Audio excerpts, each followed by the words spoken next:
Hi welcome to all Vedic vibes. ఎలా ఉన్నారు అందరూ? ముందుగా మీ అందరికీ శ్రీరామనవమి శుభాకాంక్షలండి. ఈరోజు మనం సుందరాకాండ గురించి తెలుసుకోబోతున్నాము. రామాయణం అనేది మనకి కథ కాదు, జీవితంలో ఎలా జీవించాలో నేర్పే ఒక మార్గం లాంటిది. ఇక ఆలస్యం చేయకుండా మనం కథలోకి వెళ్ళిపోదాము. లంకలోకి మన హనుమంతుడు ఒక చిన్న రూపం దాల్చి ప్రవేశించాడు. ఎక్కడ పట్టుపడకుండా అన్ని చోట్ల సీతమ్మ తల్లి కోసం వెతికాడు. దీన్ని బట్టి మనం తెలుసుకోవాల్సింది ఏమిటి అంటే, పనిని బట్టి మన ప్రవర్తన మార్చుకోవాలి. తెలివిగా పనిచేస్తే సమస్యలు తక్కువ అవుతాయి, సమస్యలు రావని మన హనుమంతుడు ఈ సన్నివేశం ద్వారా మనకు తెలియజేస్తుంది. చివరికి హనుమంతుడు లంకలో అశోక వాటికలో మన సీతమ్మ తల్లిని కనుగొన్నాడు.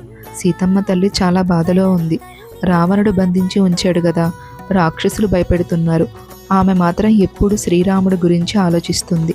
అయినా ఆమె ధైర్యాన్ని మాత్రం కోల్పోలేదు. ఇది ఆమె మహోన్నతమైన గుణం. ఇక్కడ మనం ఏమి తెలుసుకోవాలి అని అంటే, ఎంత కష్టంలో ఉన్నా సరే ఆశను వదలకూడదు. నిజమైన ప్రేమ, విశ్వాసం ఎప్పుడూ నిలుస్తాయి అని ఆ తల్లి మనకి తెలియజేస్తుంది. సీతమ్మ తల్లిని చూసిన వెంటనే మన హనుమంతుడు ఆ తల్లి ముందుకు వెళ్ళలేదు. ఒక చెట్టుపై నుంచి రాముడి కథను చెప్పి ఆ తల్లికి నమ్మకాన్ని కలిగించాడు. ఆ తరువాత ఆ తల్లికి రాముడి ఉంగరాన్ని ఇచ్చాడు. ఎవరితోనైనా మాట్లాడేటప్పుడు సమయం, విధానం ముఖ్యమని, అలాగే నమ్మకం పొందడం అనేది చాలా ముఖ్యమైనదని ఈ సన్నివేశం ద్వారా మనం తెలుసుకోవాలి. ఆ తరువాత సీతమ్మ తల్లి కూడా తన చూడామణిని రామయ్యకు చూపించమని మన హనుమంతుడికి ఇచ్చింది. నిజమైన బంధాలు విశ్వాసంపై నిలుస్తాయి. అలాగే ప్రేమలో సహనం అనేది చాలా ముఖ్యమైనది అని ఈ సన్నివేశం మనకి తెలియజేస్తుంది. అలాగే హనుమంతుడు రాక్షసులకు సవాలు చేశాడు. చివరికి అతన్ని పట్టుకొని రావణుడు ముందుకు తీసుకెళ్లారు. అక్కడ కూడా మన హనుమంతుడు భయపడలేదు. భయపడకుండా చాలా ధైర్యంగా మాట్లాడాడు. ధైర్యంగా మాట్లాడడం అనేది ఒక గొప్ప గుణం. లంక అనేది సాధారణమైన స్థలం కాదు, చాలా భయంకరమైనది. రావణుడు గర్వంతో నిండిన రాజు. సాధారణంగా ఎవరు అయినా సరే శత్రువు రాజు ముందు బంధించబడిన స్థితిలో ఉంటే, చుట్టూ శత్రువులు ఉన్నప్పుడు భయపడతారు, వణికిపోతారు. కానీ మన హనుమంతుడు మాత్రం భయపడలేదు, తలను వంచలేదు, ధైర్యంగా నిలబడ్డాడు. అలాంటి పరిస్థితులలో కూడా మన హనుమంతుడు చాలా స్పష్టంగా, ధైర్యంగా మాట్లాడాడు. నేను శ్రీరాముడి దూతను, సీతమ్మ తల్లిని తిరిగి ఇవ్వు, లేకపోతే నీకు ప్రమాదం తప్పదు. శత్రువు ముందు కూడా నిజం చెప్పాడు. ఏ భయం లేకుండా హెచ్చరించాడు. హనుమంతుడికి ధైర్యం ఎలా వచ్చిందో తెలుసా?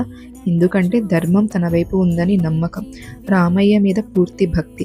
సత్యం, ధర్మం ఉన్న చోట భయం ఉండదు. రావణుడు కోపంతో ఈ కోతి తోకకు నిప్పు పెట్టండి అని ఆజ్ఞ ఇచ్చాడు. హనుమంతుడు తోకకు నిప్పు పెట్టారు. హనుమంతుడు భయపడలేదు. తన తోకను ఇంకా పెద్దదిగా చేసుకున్నాడు. ఆ నిప్పుతో లంకా నగరాన్ని కాల్చేశాడు. ఇది శత్రువులకు ఒక పెద్ద హెచ్చరిక. ఇక్కడ మనం తెలుసుకోవాల్సింది ఏమిటి అనంటే, సీతమ్మ తల్లిని బలవంతంగా తీసుకెళ్లడం అనేది అధర్మం. హనుమంతుడి తోకకు నిప్పు పెట్టి ఆయన్ను అవమానించారు. ఇవి అన్నీ కూడా గర్వం మరియు అధర్మంతో చేసే పనులు. అందువల్ల అదే నిప్పు చివరకు తన నగరాన్ని కాల్చేసింది.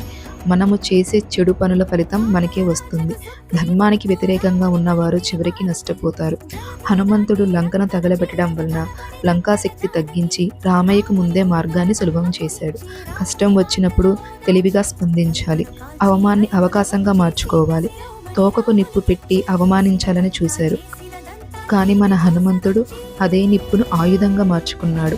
మనపై వచ్చిన అవమానాన్ని కూడా విజయంగా మార్చుకోవచ్చు. పరిస్థితులకు తగ్గ తెలివి ఉండాలి అని మనం తెలుసుకోవాలి. లంకలో తన పని పూర్తయ్యాక హనుమంతుడు తిరిగి సముద్రం దాటి వచ్చాడు. అతను నేరుగా రామయ్యను మరియు వానర సేనను కలిశాడు. హనుమంతుడు చాలా ఆనందంగా చెప్పాడు, సీతమ్మ తల్లి సురక్షితంగా ఉంది అని, అశోక వాటికలో ఉంది. సీతమ్మ తల్లి మీ గురించి ఆలోచిస్తూ బాధపడుతూ ఉంది అని మన రామయ్యకు హనుమంతుడు చెప్పాడు. సీతమ్మ ఇచ్చిన చూడామణిని కూడా రామయ్యకు చూపించాడు. ఆమె పరిస్థితిని పూర్తిగా వివరించాడు. ఆ వార్త విన్న వెంటనే మన రామయ్య ఎంతో ఆనందించాడు. ఇక్కడ మనం తెలుసుకోవాల్సింది ఏమిటి అని అంటే, సమాచారం సరిగ్గా చేరవేయడం అనేది మన బాధ్యత. సో అదండి, నెక్స్ట్ వీడియోలో మనం యుద్ధకాండం గురించి తెలుసుకుందాము. సో మీకు కనుక నా వీడియో నచ్చినట్లయితే నా ఛానల్ సబ్స్క్రైబ్ చేయడం మాత్రం మర్చిపోవద్దు.